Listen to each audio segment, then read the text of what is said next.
grabo y les termino de compartir este Power. Les traje para que hagamos un mini ejercicio juntos, a ver si se logró comprender un poco lo que les acabo de explicar.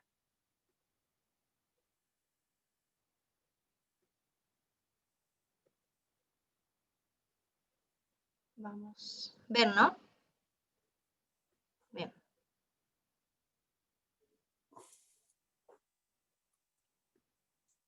Bueno, habíamos terminado en esta, ¿sí? ¿Está grabando? Sí. Habíamos terminado en esta. Vamos a ir a ver. Antes de esto, a veces la teoría del caso se arma de acuerdo en cuadritos, ¿sí? En cuadros donde le ponemos la versión de los hechos, proposiciones fácticas, debilidades y fortalezas, ¿sí? Un cuadro de la fiscalía, un cuadro de la defensa. Hay millones de maneras de plantear una teoría del caso. Cuando yo digo plantear una teoría del caso, no es que van a ir al juicio con la teoría del caso impresa y se la van a presentar así al juez. La teoría del caso es para ustedes como partes del proceso, ¿sí?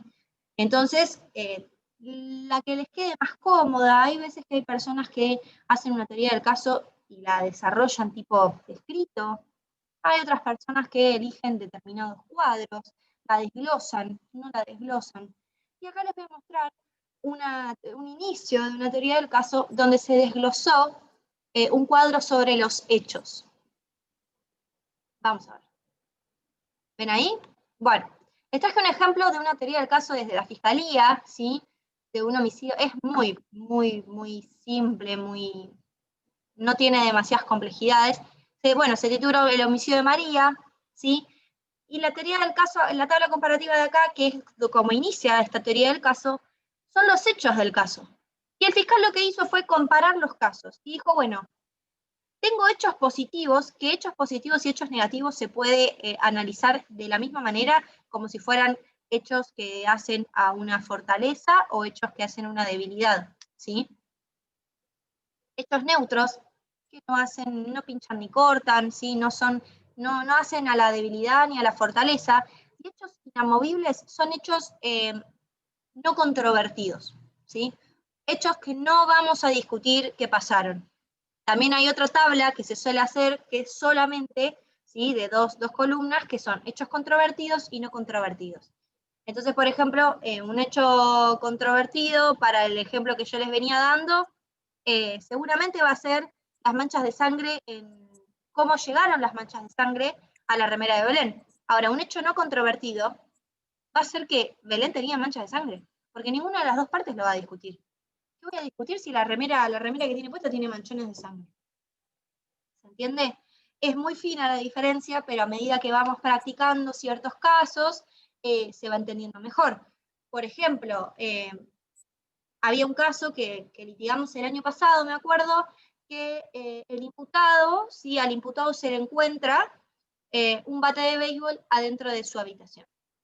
¿Sí? El bate de béisbol estaba cerca de la ventana de su habitación. Entonces la fiscalía decía, no, el bate de béisbol lo puso él ahí porque él le pegó con ese bate de béisbol a la persona que hoy está en coma. Y desde la defensa nosotros decíamos, sí, no vamos a controvertir el hecho de que el bate de béisbol estaba en la habitación. Lo que sí voy a controvertir es cómo llegó. Estaba al lado de la ventana estaba abierta, ¿sí? Había manchas de sangre en el piso, como si se hubiera deslizado el bate. Entonces, tenemos que ir a buscar ese tipo de cuestiones, ¿sí? ¿Qué vamos a controvertir? ¿Qué vamos a discutir? ¿Y qué no vamos a discutir? Y vamos a decir, bueno, este es un hecho inamovible o no controvertido. Bueno, hechos, en este ejemplo del homicidio de María, hechos positivos.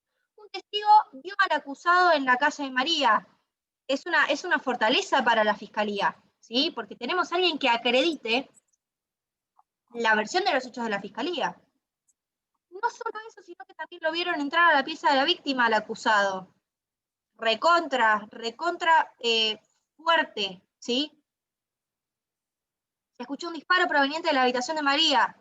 También un hecho fuerte. Pero ahora, ¿estos hechos fuertes son 100% fuertes o tienen ciertas vetas por las cuales se pueden debilitar? Bueno, lo vieron entrar, pero no vieron que él fue el que disparó, ¿sí? Nadie vio al acusado dispararle a María. Otra debilidad o hecho negativo, no se encontró el arma homicidio el arma homicida en el sitio. ¿Sí? Entonces, que una fiscalía empiece a reconocer sus debilidades es mucho más importante que lo reconozca la defensa, porque la fiscalía, recuerden, ¿sí?, que le pesa la objetividad. Entonces la fiscalía siempre va a tener que reconocer sus debilidades, no así la defensa. Por más de que se recomiende por una cuestión de no llegar al debate mal parados, ¿sí? Hechos neutros, ¿sí? Hechos que no hacen a una debilidad o a una fortaleza. La hora en que ocurrieron los hechos. 22:30 p.m.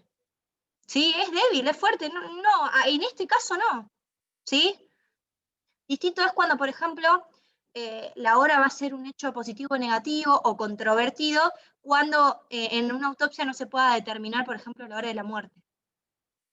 Entonces, como no se pueda determinar la hora de la muerte o el rango sea muy amplio, al ser muy amplio el rango, ¿sí?, se puede o no incriminar a la persona dentro de ese horario.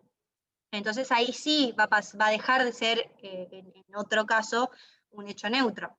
Hecho inamovible, tenemos un muerto, o sea, el fiambre está, es inamovible, o sea, no vamos a discutir que está muerta María, ¿sí? La tenemos ahí, está fresquita. Ahora, después, la víctima presenta heridas producto de disparo de arma de fuego. Y sí, si tiene 4 agujeros y la dejaron como un colador, no vamos a discutir que le encontramos las balas adentro. Chicos, nadie lo haría, es perder el tiempo.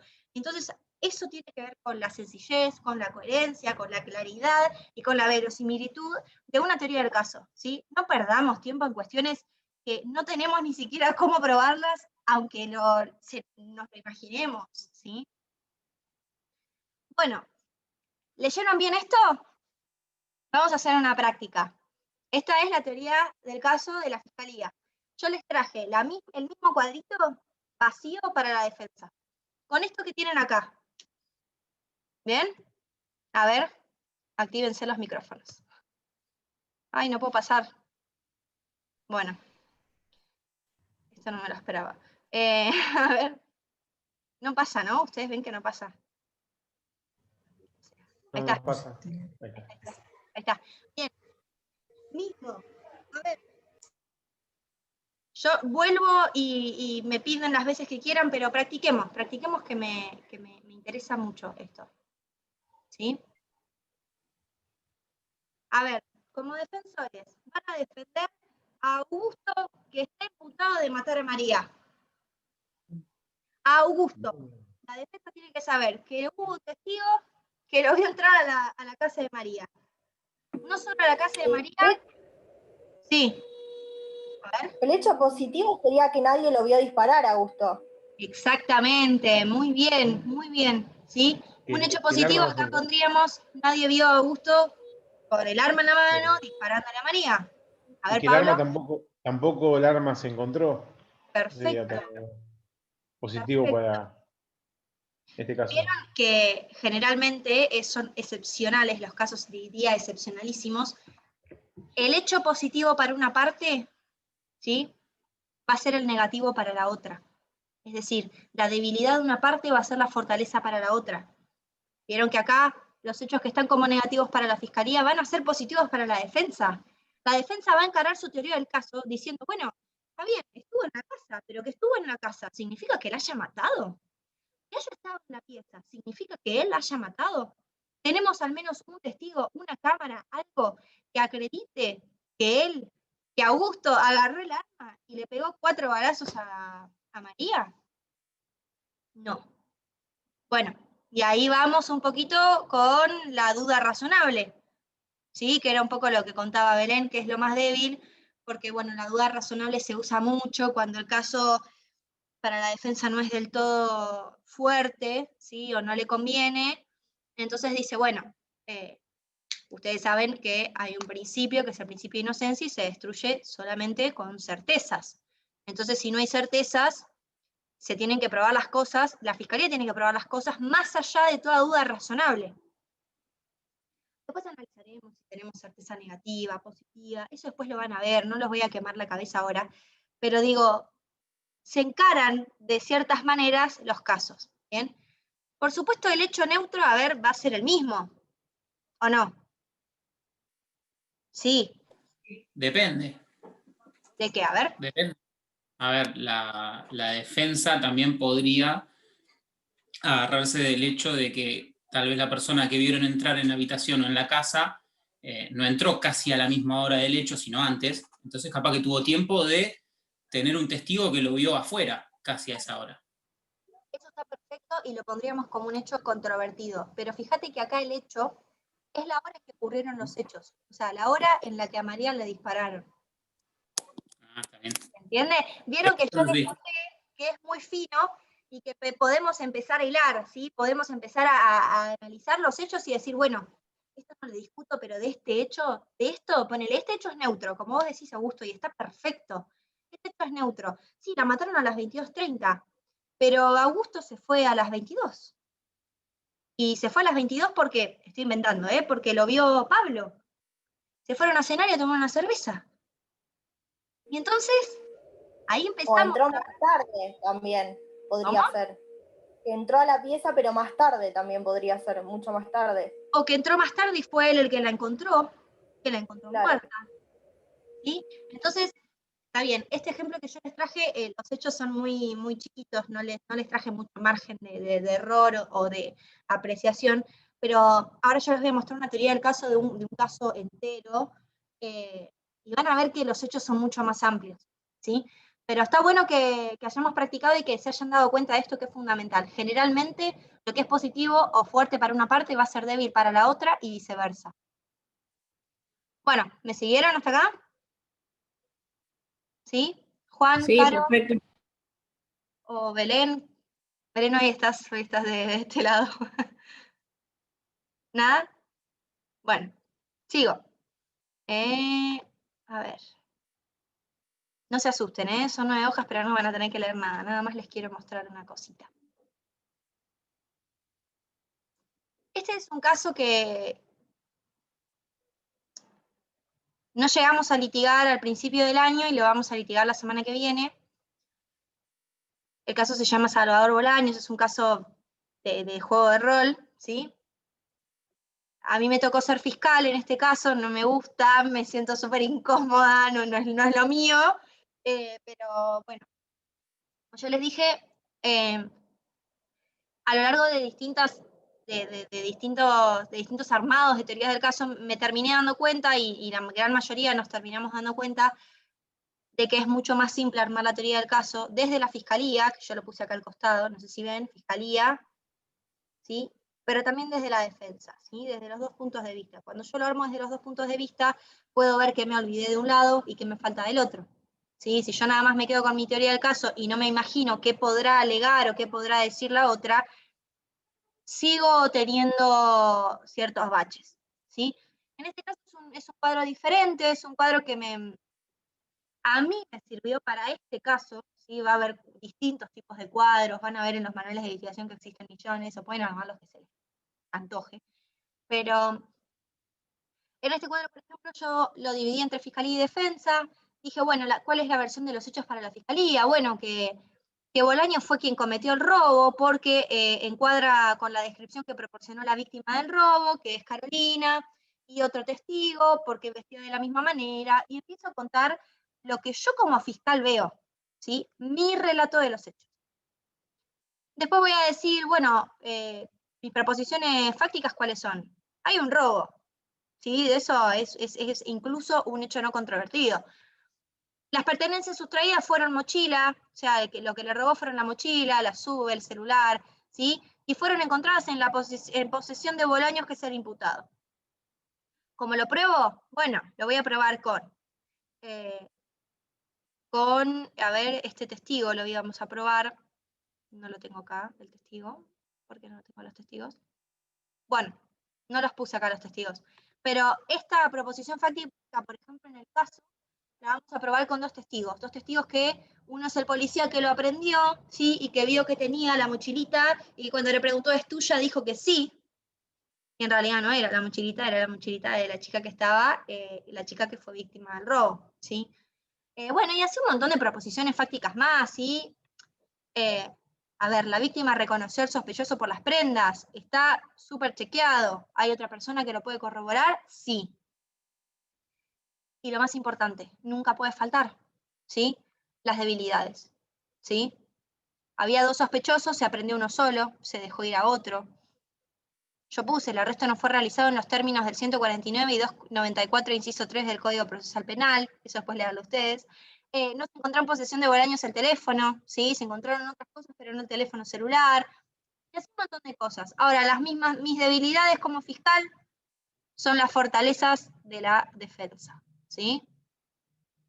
Y alguna que otra más. Y así se arma otro tipo de teoría del caso. Y acá nosotros lo que hicimos fue desarrollarla tipo cuentito para que después nos sirva para armar el alegato de apertura, ¿sí? Que fue lo que vimos ayer. Entonces es interesante porque en la teoría, bueno, vamos a hablar de los hechos, ¿sí? Acá yo hice la misma tablita que les mostré recién, ¿sí? Hechos negativos, hechos positivos, negativos, neutros e inamovibles. Hice la teoría jurídica como la fiscalía, bueno, lo subsumimos en robo simple, ¿sí? Por el 164. Proposiciones fácticas, bueno, voy a sustentar el relato de los hechos, tenemos que efectivamente el hecho, que es el robo por el cual se acusa a Bolaños como autor del mismo, que es faz objetiva de la imputación, está acreditada por esto y por esto. Ahora, esto es lo importante, era lo que yo les contaba, todo se tiene que sustentar. Todas estas proposiciones fácticas, como fiscales, las vamos a sustentar con los siguientes medios probatorios. Acá puse a los testigos. Existencia del hecho, el testimonio de la víctima, y de Ángel Quirós, que es un testigo que llamó al 911 en este caso. ¿Sí? ¿Cómo acredito que el autor fue Salvador Bolaños? ¿Sí? La faz subjetiva de la imputación. Bueno, con testimonios, con todos testimonios, con los croquis del lugar, con la ropa de él, ¿sí? Con los objetos sustraídos. Se encontraron en él los objetos que ella denuncia que le robaron, ¿sí? Y también hice el de la defensa. Si bien no me tocó ser defensa, lo hice y me saqué el chip de fiscal y dije, bueno, y si yo tuviera que defender a Bolaños, ¿cómo lo defiendo? Y ahí arrancamos de nuevo. Algo importante, se recomienda, casi que no puede faltar, ¿sí? El lema o tema, ¿sí? ¿Qué significa? Es una frase que durante el debate, durante el juicio, se va a constantemente repetir en momentos esenciales. Por ejemplo, el lema de la fiscalía, en este caso, al imputado se lo encuentra porque coincide la ropa y en el buzo que tenía era un buzo blanco y tenía una mancha de vino. Entonces, un lema que habíamos armado era que, bueno, que Bolaño no solo tomaba vino, sino que tomaba malas decisiones. Entonces, fíjense que si yo arranco un juicio a decir esto, y lo repito constantemente, este lema o tema queda, ¿sí? Es técnica de litigación, es estrategia. Otro ejemplo, por ejemplo, de tema o lema, habíamos puesto el hombre de la mancha, ¿sí? Esta noche, el día de hoy en este juicio, señores jueces, van a ver, la actitud del hombre de la mancha. ¿Entendés? Entonces ahí estamos diciendo, bueno, le estamos poniendo un título tipo de película para que quede, para que tenga fortaleza nuestra teoría del caso. Se usa muchísimo. Así que nada, es lo más divertido de buscar el lema o el tema, porque a veces sale cualquier cosa, como lo de Bolaños no toma solo vino, sino malas decisiones. Es terrible lema, pero bueno, capaz es un poco, ¿cómo decirlo? Un poco serio, pero no tienen que ser sí o sí serios, ¿sí? Tienen que ayudar a nuestra teoría del caso. Se usa más que nada con los jurados eso, ¿no?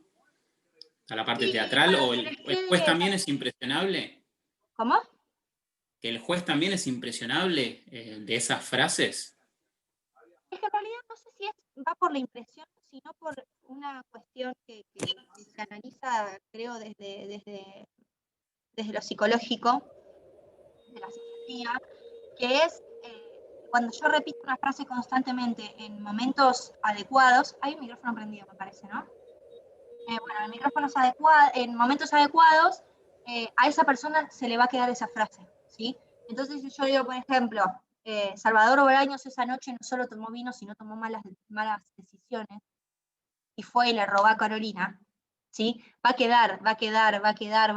generar que esa persona que nos escucha, a la cual nosotros le estamos tratando de generar convencimiento, se acuerde de nuestra teoría del caso por el lema o el tema, ¿sí? Se usa en todos los juicios, no es que está determinado para el juicio por jurados, pero para el juicio por jurados sirve mucho más porque mantener la atención del jurado cuando es lego es más difícil, ¿sí? Entonces, por eso se recomienda humanizar el conflicto, hablarle como un par, ¿sí? Nosotros no nos podemos parar frente a un jurado hablándoles, como yo les decía, de la fase objetiva, de la fase subjetiva, y yo soy abogado y sé derecho. No, al jurado hay que gustarle, ¿sí? Al jurado hay que caerle bien, es una realidad. Así que bueno, nada, acá tienen otro ejemplito de cómo se arma una teoría del caso para cuando uno va, por ejemplo, a litigar, ¿sí? Esto es una manera de la que armamos con el equipo que nos tocó a nosotros, pero puede haber millones, ¿sí? Así que bueno, hasta aquí ha llegado su tortura del día de hoy. Espero que les haya gustado, que les haya servido y que obviamente lo guarden y lo retengan para el año que viene si hacen las prácticas. Y bueno, no sé si Juan o Caro quieren decir algo o me quieren preguntar algo, acotar algo. Hablé un montón yo, así que nada. Yo, si se me escucha bien, iba a destacar una partecita que dijo Cande, que es súper importante, en realidad no es una partecita, es la parte de el piso que hay en los hechos controvertidos o no controvertidos. Porque es el piso que te va a dar para el debate. Yo una vez estuve presente en un debate que era sobre una mujer que asesinó a la hija, y lo que se discutía no era si la mujer la asesinó, sino lo que se discutía era si la mujer, que era de condición borderline, había tenido un brote psicótico al momento de hacerlo. Y la absolución que pedía la defensa iba por ese lado. Entonces, la defensa salteó toda la parte de decir, no, ella no la asesinó, no, que no era posible, sino que fue directamente a si estaba en un brote psicótico o no. Claro, y todo el juicio, el piso fue diferente. O sea, como decía Cande recién, el piso en estos casos que ella ejemplificaba era ver si la persona había cometido el delito o no. Y en cambio acá el debate era, bueno, sí, lo cometió, pero no estaba dentro de un estado de conocimiento, ¿no? De la situación. Claro, sería el por qué lo hizo. O sea, no sé, la autoría estaría, el por qué se buscaría, el trasfondo. Claro, o si por qué lo estaba hizo. dentro de sus cabales, si podía comprender la criminalidad Claro. de sus actos, si cabe en un 34 primero. La importancia de focalizar el piso y saber hacia dónde apuntar. Eso era lo que quería destacar, porque no siempre es si la persona lo cometió o no lo cometió. Por ahí es que todos asumen que ya lo cometió, pero la importancia es si estaba en un brote psicótico o no. También, como decir, bueno, ya ni me gasto en esto. Lo importante es otra cosa. Totalmente. ¿Se acuerdan seguramente la vieron, Crímenes de Familia? Ya les di ese ejemplo, no sé si a los de las PPS, a los de Penal 2, no me acuerdo, pero Crímenes de Familia, ¿la vieron? Chicos, Sí, está en Netflix. me muero, tienen tarea. No lo hablamos en este abrí cátedras virtuales y ponerles un trabajo práctico ya mismo, porque tienen que ver esta película. Chicos, el que no vio Crímenes de Familia está totalmente obligado a verla. Bueno, los que lo vieron, no sé si se acuerdan que cuando a ella la llevan a juicio, alerta spoiler, chicos, perdonen. Cuando ella la llevan a juicio, es un caso en el que ella, una mujer analfabeta, ¿sí? es violada por el hijo de su ¿cómo se dice? Ay, se me trabó la cabeza. La mujer trabajaba limpiando la casa de una mujer, de otra mujer, ¿sí? Entonces el hijo de su empleadora, De su patrona. si no lo quería decir tan... Re feo decirlo así. Sí, bueno, pero el hijo de su patrona la viola, ¿sí? La viola y la deja embarazada. Ella es una mujer analfabeta, incluso analfabeta al nivel de no conocer su propio cuerpo, e ignoraba que estaba embarazada, ¿sí? Solamente tenía los síntomas, se sentía mal, e incluso negó tanto el hecho de estar embarazada desde acá, que no tenía casi panza. Una madrugada se levanta, sí. Perdón. No, también tenía un retraso madurativo, que no Es era verdad. muy visible, pero lo tenía. Es verdad, me había olvidado bien. Bueno, y también tenía un retraso madurativo la mujer. Ya tenía otro hijo, ¿sí? Una noche se levanta, va al baño y tiene al bebé en el baño. Cuando lo ve, ¿sí? Se le traba la cabeza, permítanme esta expresión, y lo mata, ¿sí? Lo asfixia, lo tapa y lo asfixia. La llevan a juicio, ¿sí? A todo esto en el juicio ella no quiere hablar, no quiere hablar, no quiere hablar, bueno, y la defensa encara por este lado, por un lado parecido al que les acaba de contar Caro. El hecho existió, ella lo hizo, pero no estaba dentro de sus cabales, ¿sí? No dirigió su acción, no pudo dirigir porque no comprendía. Bueno, después obviamente la fiscalía hizo un trabajo bastante arduo y se la termina culpando, ¿sí? Pero se le terminan aplicando las circunstancias extraordinarias de atenuación, que esto un poco lo vieron en Penal 2, ¿sí? Que es cuando le aplicamos a una persona, o sea, entendemos en qué circunstancias lleva adelante el delito, ¿sí? Humanizamos un poco la cuestión.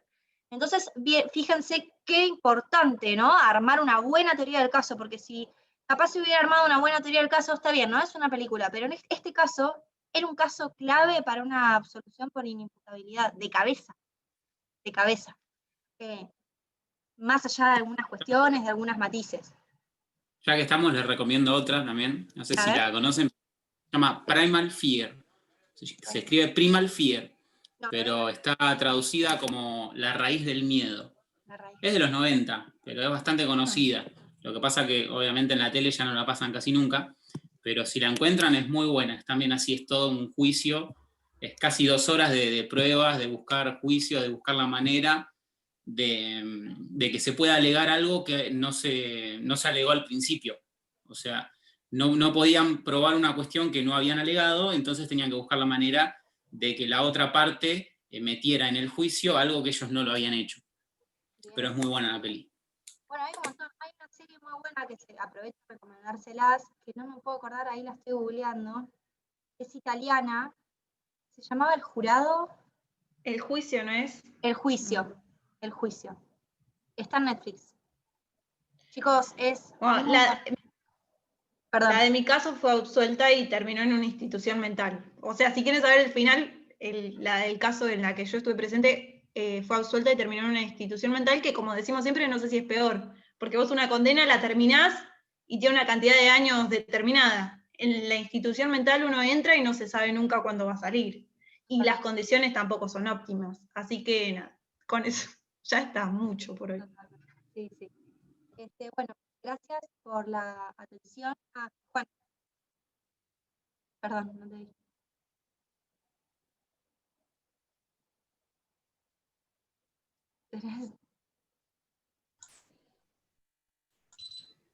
Me estoy poniendo viejo con estas cosas. Quedé quemado con lo de ayer. ¿Cómo andan? Buenas noches. A ver, yo quería agregar una cosita a la brillante exposición que acaban de hacer. Ustedes piensen una cosa. A partir de hoy ya saben lo que es la teoría del caso, ¿sí? Ahora piensen lo importante que es los primeros momentos de ustedes como defensores y defensoras el día de mañana en la entrevista con su cliente. Cuando ustedes tengan la entrevista con su cliente o su clienta, en la soledad y privacidad de su estudio jurídico, ustedes, con el primer relato de su cliente, van a tener que ir armándose la teoría del caso en su cabeza, mientras el cliente les va relatando el hecho. Pero ¿qué puede suceder? Que su cliente les confiese el hecho dentro de la privacidad de esa entrevista abogado-cliente, y ustedes, yo calculo que a esta altura ya lo saben, por más que el cliente les confiese el hecho, ustedes tienen que armar una teoría del caso, ¿sí? Porque primero que les alcanza el secreto profesional. No importa si el cliente les confiesa o no les confiesa el hecho.